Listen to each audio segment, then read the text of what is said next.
என் பேர் குமரன் மகாலிங்கம். கடந்த 24 வருஷங்களாக ஜியாலஜிஸ்டாக பணிபுரிகிறேன்.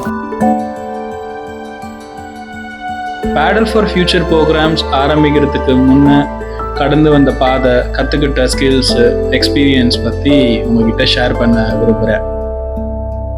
ஜியாலஜிஸ்ட் எப்படி ஆனேன்னா, சின்ன வயசுலேயே எனக்கு தெரிஞ்ச ஒரு அங்கிள் இன்ட்ரடியூஸ் பண்ணாங்க. ஜியாலஜின்னு ஒரு சப்ஜெக்ட் இருக்குது. ஏன்னா எனக்கு இயற்கை ரொம்ப பிடிக்கும். ஸோ அதை சார்ந்து படிக்கலாம்னு சொல்லி சொன்னாங்க. ஸோ அதை தேர்ந்தெடுத்தேன். சின்ன வயசுலேயே படித்து முடித்தோடனே எனக்கு ஜியாலஜி ஜாப் கிடச்சிது. அது ரொம்ப இன்ட்ரெஸ்டிங்கான ஒரு ப்ரொஃபைல். அது நிறைய பயணங்கள் இருக்கும், ரோட்லெஸ் ட்ராவல், அப்புறம் கடல் நடுவில் வேலை செய்கிறது. நம்ம மனசுக்கு பிடிச்ச ஒரு ஜாப் அது. அதில் நிறைய எனக்கு லீவும் கிடச்சிது. எனக்கு இந்த நேச்சர் பிடிக்கிறதுனால வைல்ட் லைஃப் கான்சர்வேஷன் ப்ரோக்ராம்ஸ்குள்ளெல்லாம் போக ஆரம்பித்தேன்.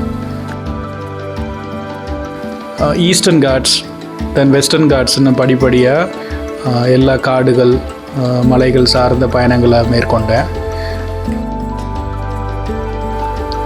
புகைப்படம் மேலேயும் நிறைய ஈர்ப்பு இருந்தது.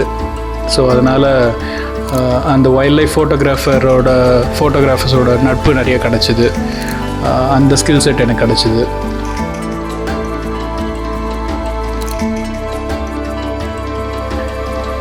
அதுக்கப்புறம் ஒரு பிளான்டு குட்டி குட்டி எக்ஸ்பெடிஷன்ஸ், ட்ரிப்ஸ்லாம் போக ஆரம்பித்தேன். அதில் பார்த்திங்கன்னா நிறைய நட்பு கிடச்சிது. நிறைய காட்டுப்பகுதி, அப்புறம் வைல்ட் லைஃபோட அறிவு அதெல்லாம் கிடச்சிது.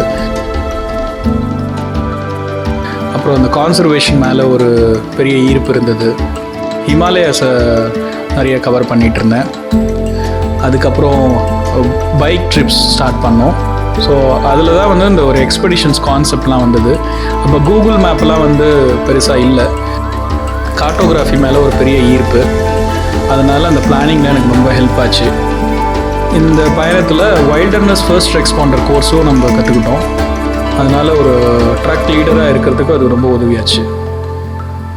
அப்புறம் ஸ்கூபா டைவிங், தண்ணி உள்ள என்ன இருக்குது, அந்த உயிரினங்கள் எப்படி, அந்த ஸ்கில் செட்டும் நம்ம கற்றுக்கிட்டோம்.